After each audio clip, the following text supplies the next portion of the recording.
Buenas tardes, hermanos. Bienvenidos nuevamente a la Escuela de Formación Cristiana.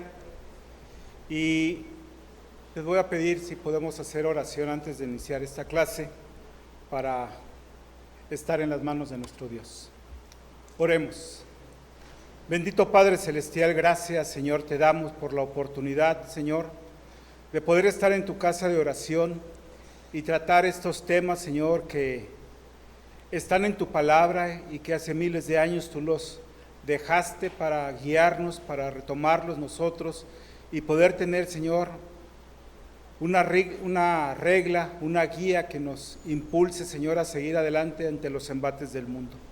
Te supliquemos que tu presencia sea con nosotros, nos des el carácter, la madurez, tu Santo Espíritu nos acompañe y podamos, Señor, enfrentar este reto que el mundo nos hace ante ideologías y posturas, Señor, que no son acordes a tus preceptos. Señor, suplicamos tu presencia en medio de nosotros y que nos des tu bendición a cada familia que estamos aquí representando. En Cristo Jesús te lo pedimos. Amén y amén. Hermanos, qué bendición es poder estar con ustedes nuevamente, pero un gran compromiso, un peso de veras enorme de repente en nuestras espaldas con los temas que estamos tratando. Hoy vamos a hablar sobre un tema que Dios ha puesto en nuestro camino para escudriñarlo con responsabilidad, con compromiso, pero sobre todo, hermanos, apegados a su palabra.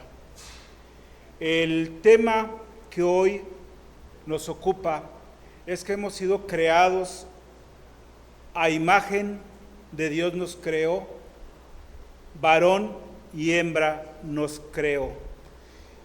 Y quizás muchos de nosotros no hemos magnificado este título.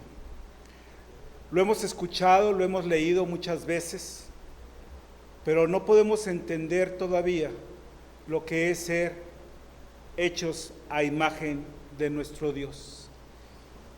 Y tampoco creo que hayamos alcanzado la madurez para poder ser dignos representantes de una imagen de Dios.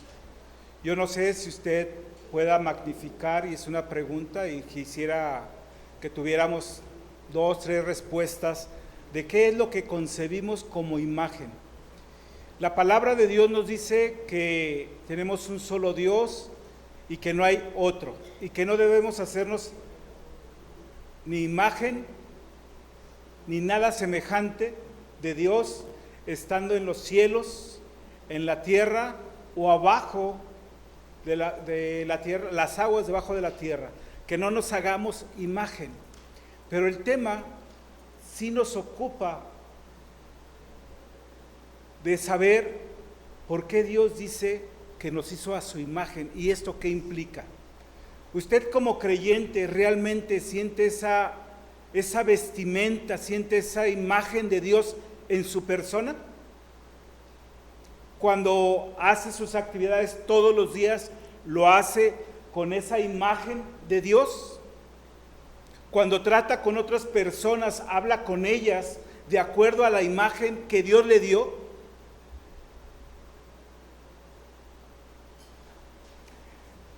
Sí estamos ahí, ¿verdad? ¿Qué es ser cristiano a la imagen de Dios?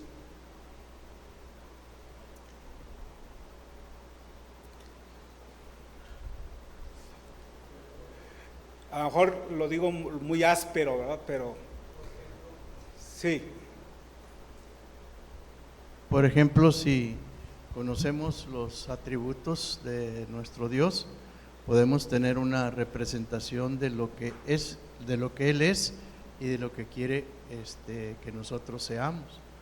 Por ejemplo, a veces hablamos de en el mundo todo es relativo, pero para Dios en realidad todo es absoluto en Él.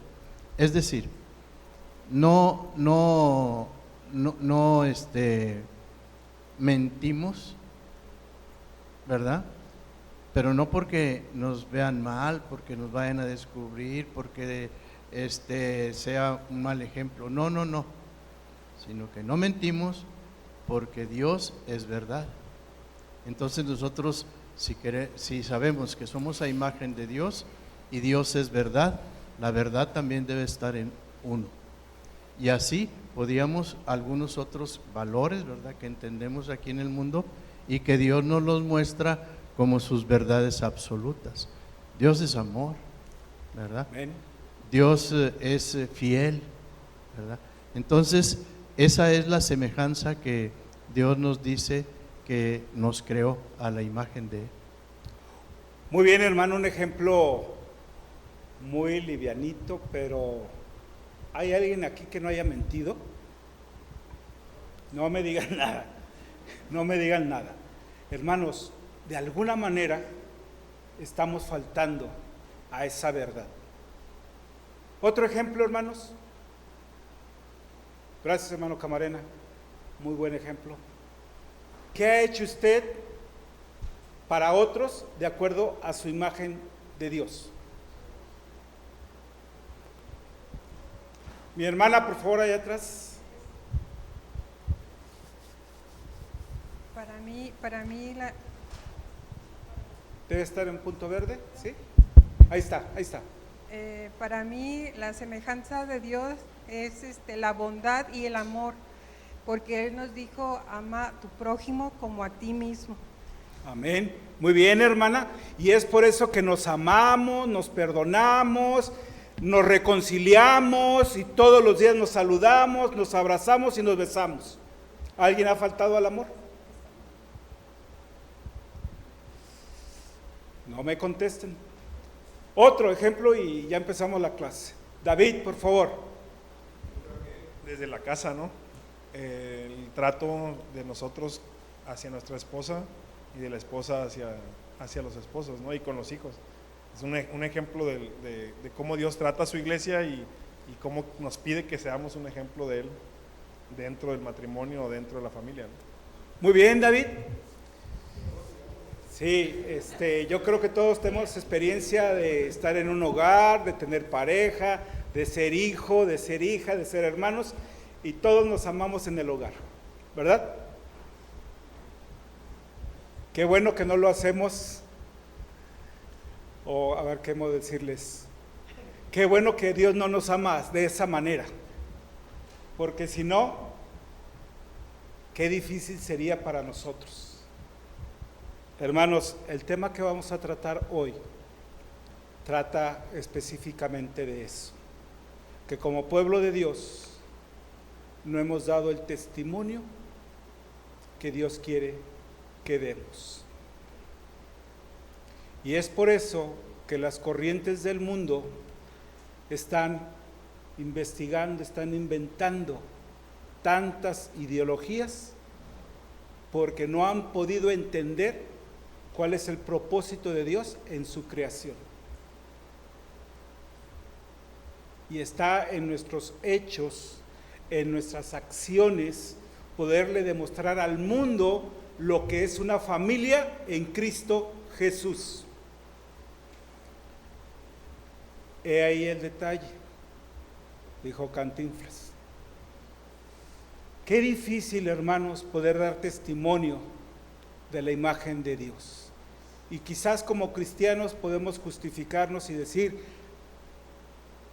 no me lo tomen a mal, ni estoy diciendo que los escritores de la Biblia se justifican. Ando en el camino, voy para ese crecimiento espiritual. No es un justificante, pero sí debemos hacer notar allá afuera en el mundo que Dios es amor, que Dios es verdad, que Dios es misericordioso, y nuestros hechos lo demuestran. Ojalá pudiera tener yo una cámara aquí para que vea el rostro de todos ustedes. No sé si me estoy equivocando, si estoy diciendo mal. Corríjanme, de veras, corríjanme. Estamos en una escuela de formación cristiana. La palabra de nuestro Dios dice en Génesis capítulo 1, versículo 26, Entonces dijo Dios: hagamos al hombre a nuestra imagen, conforme a nuestra semejanza, y señoré en los peces del mar, en las aves de los cielos, en las bestias, en toda la tierra y en todo animal que se arrastra sobre la tierra. Y creó Dios, ante esa visión, ante esa percepción divina, ante esa percepción en el universo y en la eternidad, dijo: hagamos al hombre a nuestra imagen, a imagen de Dios nos creó. Pero Él con una visión y un propósito de que todos nosotros como creyentes fuésemos como Él.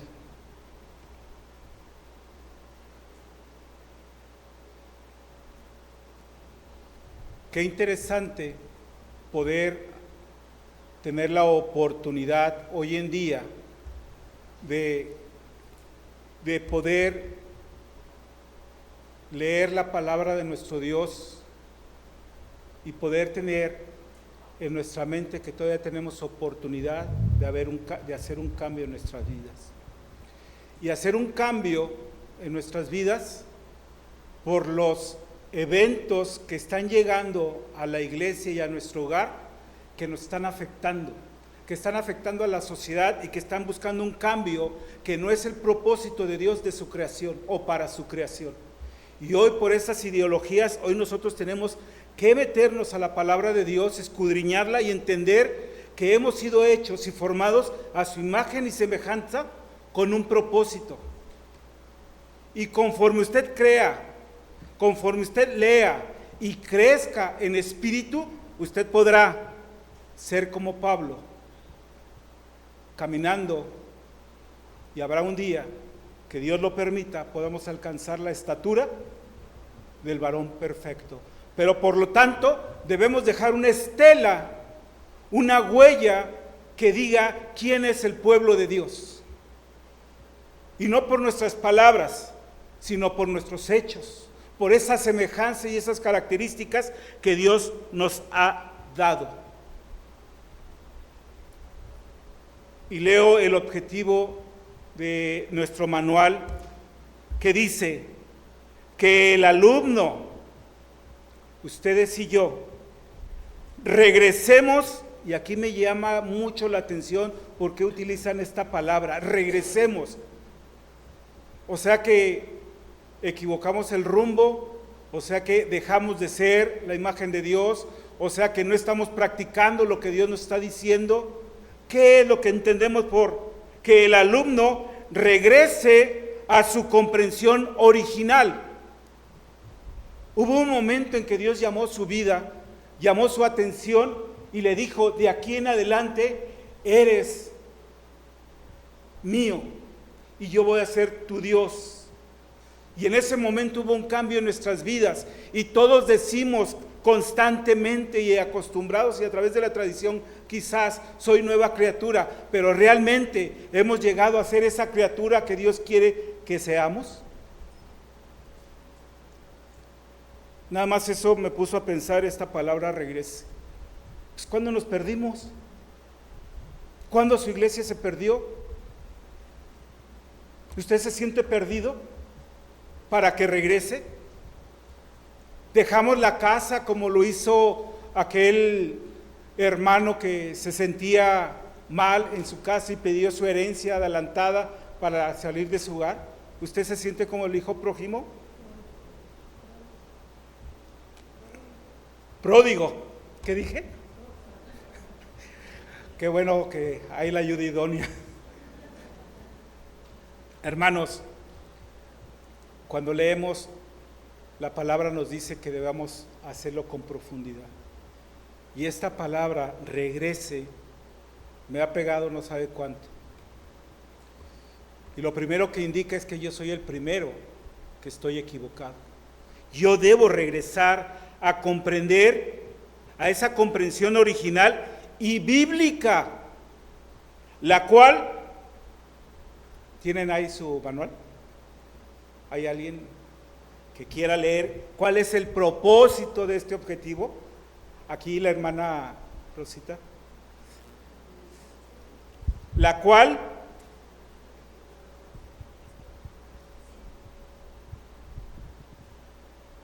que el alumno regrese a su comprensión original y bíblica, la cual nos conduce a la voluntad decretada de Dios. ¿A dónde nos conduce, hermana? A la voluntad decretada de Dios. ¿Quién dejó esa voluntad? ¿Quién de aquí dejó la voluntad decretada por Dios? Para que regrese, porque nos hemos extraviado.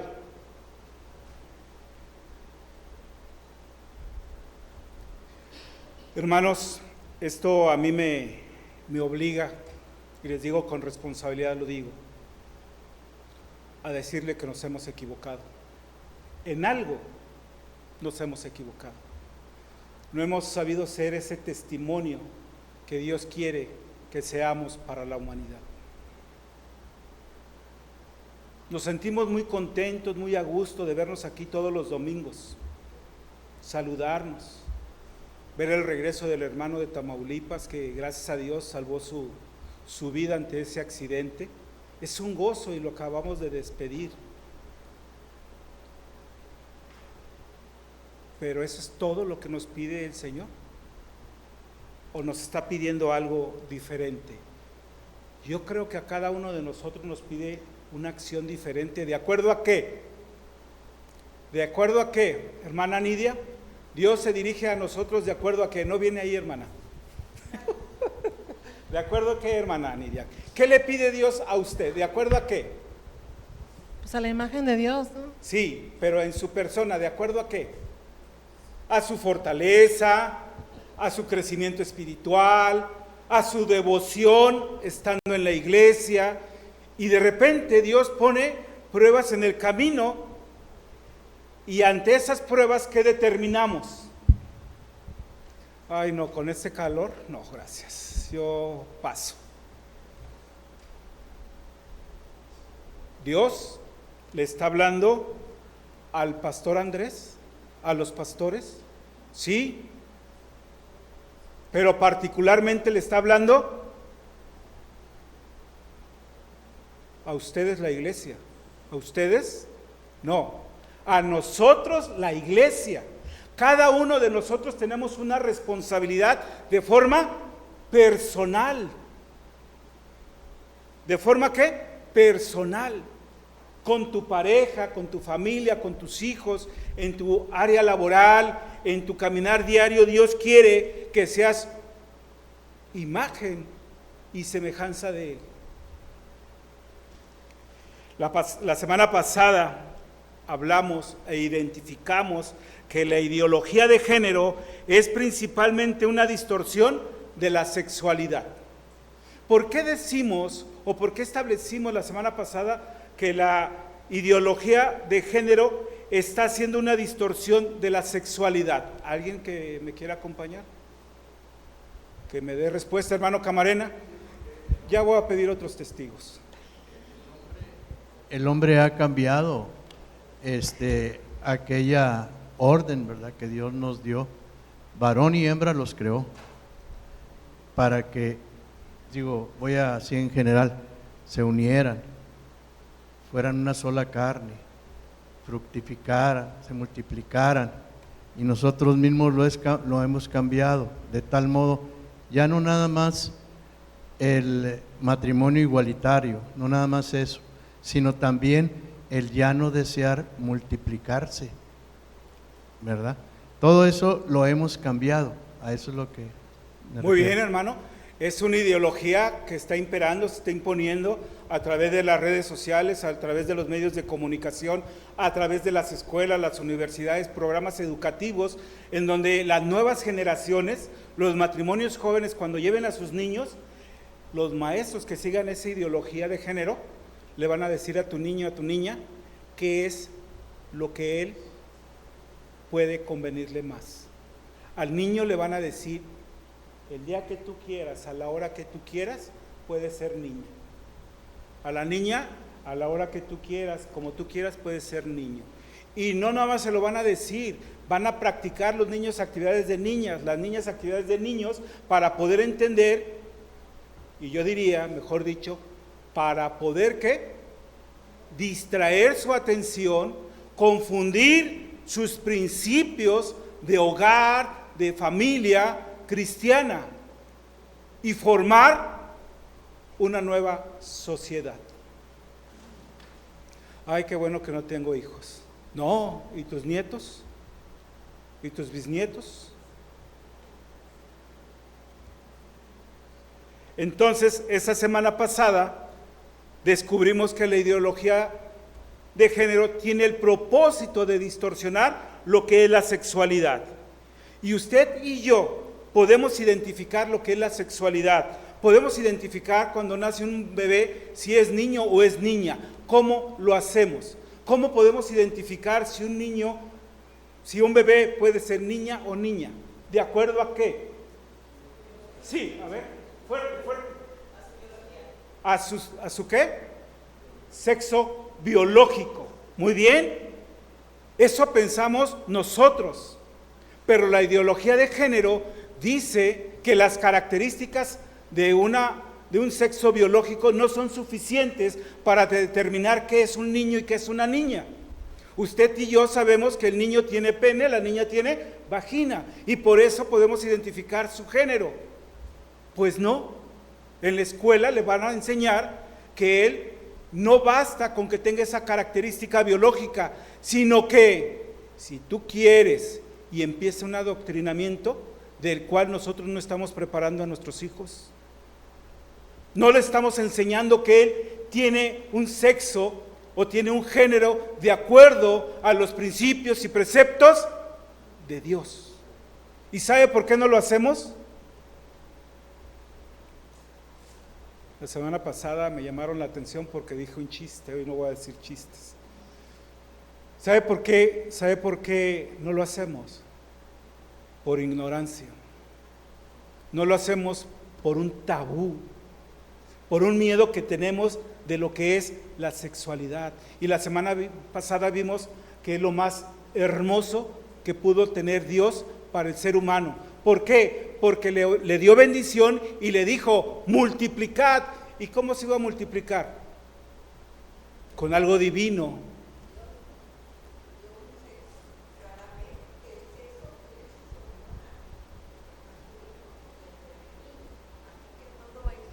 Tendría que ser cambiado, hermano. ¿Y esto? En el pensamiento de la ideología de género. El pensamiento de ideología de género está cambiando ese absoluto que Dios determinó. Y dice que no importa. Pero nosotros como creyentes tomamos, y como dice el objetivo, regresamos a los principios bíblicos para determinar que el niño o la niña, de acuerdo a sus cromosomas, de acuerdo a su ADN, de acuerdo a sus células, él es niño y él es niña. Y eso lo creemos y lo aceptamos. Pero en las escuelas le están diciendo que no. Y no tenemos un diálogo con nuestros hijos. ¿Por qué? Por ese miedo a lo que es la sexualidad. Para los promotores de la ideología de género, esto es opresor. Este pensamiento que nosotros tenemos como creyentes, este pensamiento, esta fe que tenemos de los absolutos de Dios, es algo opresor, es clasista, es heteronormativo, es misógino y es retrógrado. ¿Conocemos estos conceptos? ¿Alguien me puede decir si alguna vez ha sentido ser prisionero o estar preso o estar oprimido por la palabra de Dios?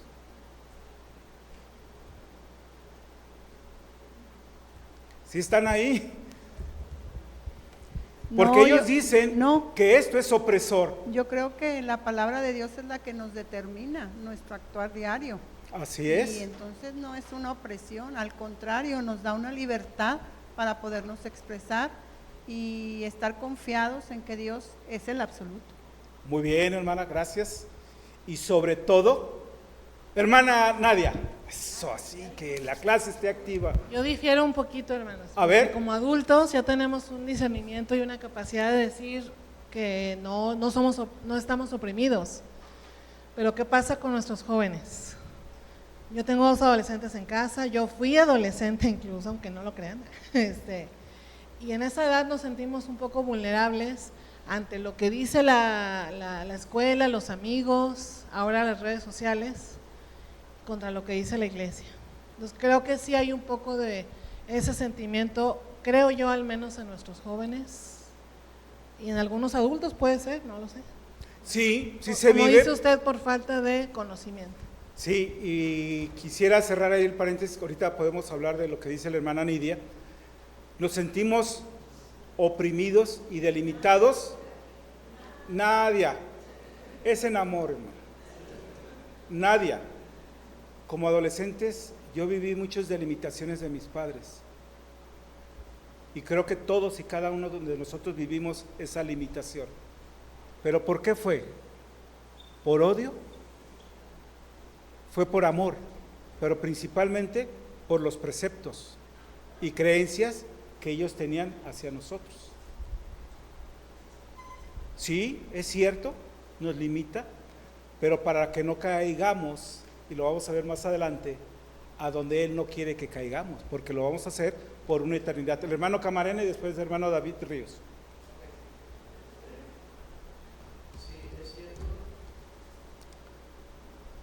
Es cierto lo que dice la hermana Nadia, ¿verdad?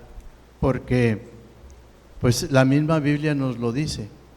Antes éramos esclavos del pecado, ahora somos esclavos del Señor. Pero esa opresión que podíamos sentir por ser esclavos del Señor no es la misma opresión que sentíamos anteriormente por ser esclavos del pecado. Pero eso lo vamos a ir conociendo poco a poco. ¿Por qué? Porque sí nos sentimos oprimidos, limitados, pero porque andábamos fuera de lo que el Señor quiere para nosotros, fuera de la imagen que Dios creó en nosotros, a imagen suya, ¿verdad? Como andábamos fuera, nos sentíamos oprimidos, limitados.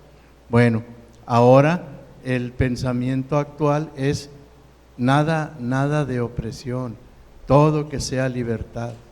A la religión la ven como una opresión, como una limitante, como algo que les impide su libertad. Pero, pues caray, el Señor sí nos da libertad, pero la libertad en Él es diferente a la libertad del mundo. Cuando lleguemos nosotros a entender eso, ya no nos vamos a sentir ni oprimidos ni limitados como cuando joven. Cuando joven sí, uno es muy rebelde, es cierto. Uno se opone a todas las cosas ya conformadas con el tiempo, es decir, todo es anacrónico, ahora va a ser nuevo, ya no voy a obedecer, ahora voy mi libertad, ya no es el cuerpo que Dios me dio y le pertenece, es mi cuerpo y yo lo hago, y tantas cosas, pero conforme pasa el tiempo y gracias a Dios, vamos entendiendo y comprendiendo. ¿Cuál es el fin principal del hombre? Cuando nosotros nos gloriemos precisamente por glorificar a Dios, ¿verdad? Entenderemos muchas otras cosas, ya no somos nosotros. Muy bien, hermano, gracias. David, una voz joven. Ya lo dijo el hermano. Sí, prácticamente lo que iba a decir con el complemento de Nidia, de Nadia, perdón, me quedé con Nidia. Es el amor. Que depende mucho, yo creo, de la etapa en la que estás viviendo. ¿Sí? Ahorita la pregunta como adultos es muy diferente que si la hiciéramos a un adolescente, a un niño, a un joven. ¿Por qué? Porque yo creo que en la etapa de adolescencia todo es opresión. O sea, pasas por una etapa en la que todo lo que te dicen tus papás, todo lo que te dicen los demás, todo va en contra de lo que tú quieres hacer. Entonces, en ese momento, el preguntarle a ellos, lo más seguro es que va a ser, sí, me siento oprimido porque no puedo hacer esto, no puedo ir, no puedo decir, no puedo hacer, no puedo estar con los demás, porque creen que todo es una regla más dentro de su adolescencia. Pero yo creo que igual, a todos nos ha pasado, con el paso del tiempo vas creciendo, vas madurando espiritualmente y te vas dando cuenta que sí tienes esa libertad que te da el Señor, pero que también tienes ese conjunto de reglas a seguir que no son obligatorias, pero que por el simple hecho de servir a Cristo vas tomando como parte de tu vida y ya no se siente como una opresión o como una regla que te impusieron, ¿verdad? Pero sí Muy creo bien. que tiene mucho que ver, pues, obviamente, la categoría en la que estás, en el tiempo en el que estás viviendo. Sí, Juana Gris. Y creo que el punto aquí muy importante es nuestra responsabilidad como adultos. Dios nos ha dado a nuestros hijos con una gran responsabilidad. Entonces, así como ponemos reglas para muchas cosas seculares, pues dentro de la iglesia también es nuestra responsabilidad, nuestro compromiso, y aparte de todo tendremos que dar cuentas al Señor de lo Sí. que hayamos hecho bien o mal. Sí, muchas gracias. Rápidamente les doy un ejemplo de lo que estamos hablando. Un niño deseado por su madre y la madre suplicando a Dios para que le dé un niño. Y en su oración, la madre dice que ese niño, si se lo otorga a Dios, lo va a dedicar al Señor de por vida. ¿De quién estamos hablando? De Ana. Y el Señor responde a esa petición. Y Ana tiene a su niño y en su compromiso lo lleva ante Elí, lo entrega en el templo. ¿Después de cuánto tiempo, hermanos? Después de ser destetado, aproximadamente a los 5 años. ¿Qué creen que hizo Ana en esos 5 años?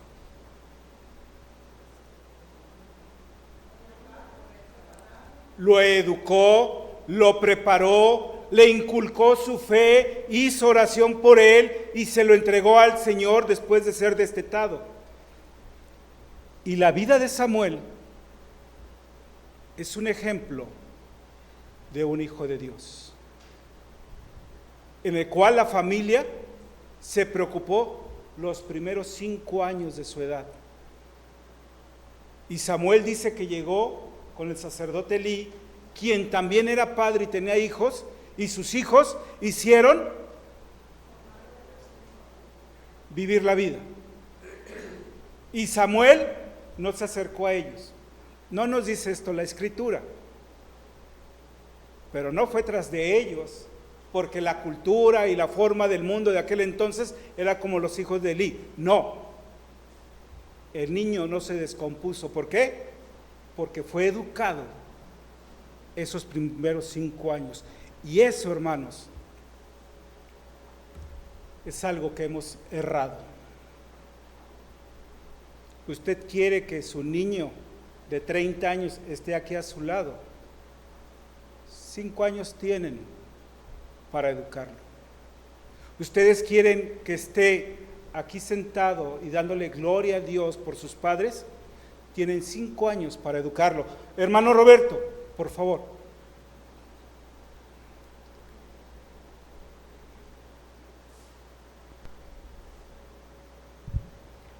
Bien, hermano, en la Escritura encontramos la narrativa bíblica de Manoah. Sí se acuerdan quién es Manoah, ¿verdad? El padre de Sansón. Ellos no pidieron un hijo, pero Dios les dio la capacidad de tener un hijo. Y ya cuando les dio el aviso del ángel, el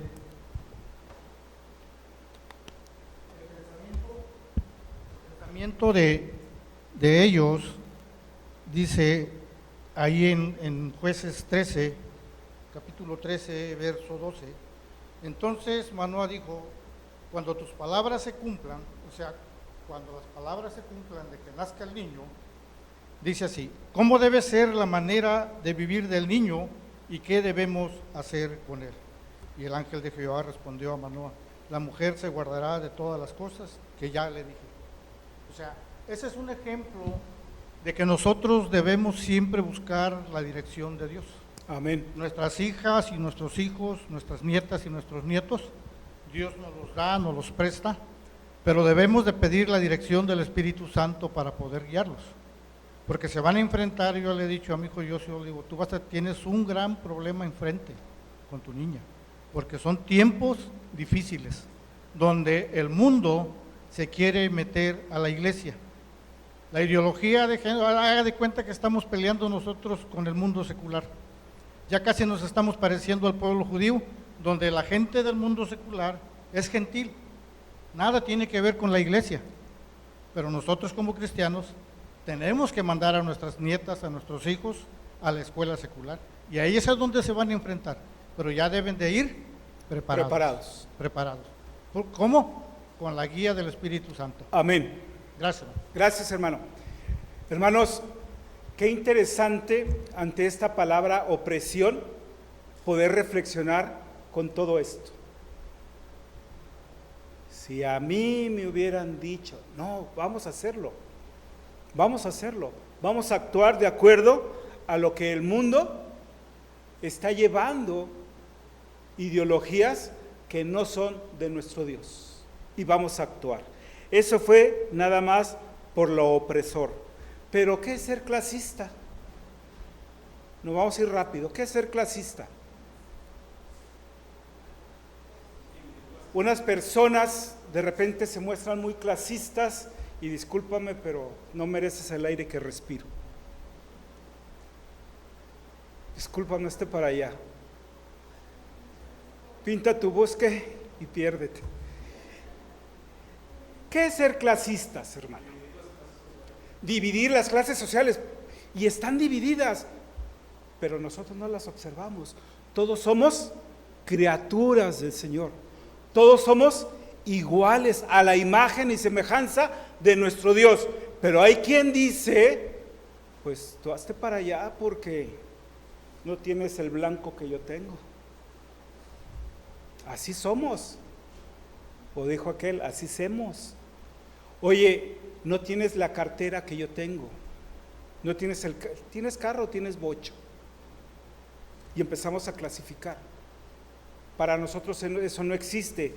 En la ideología de género utilizan este término para decirnos que estamos equivocados y decir que ese niño, el día de mañana, si él quiere, puede ser niña.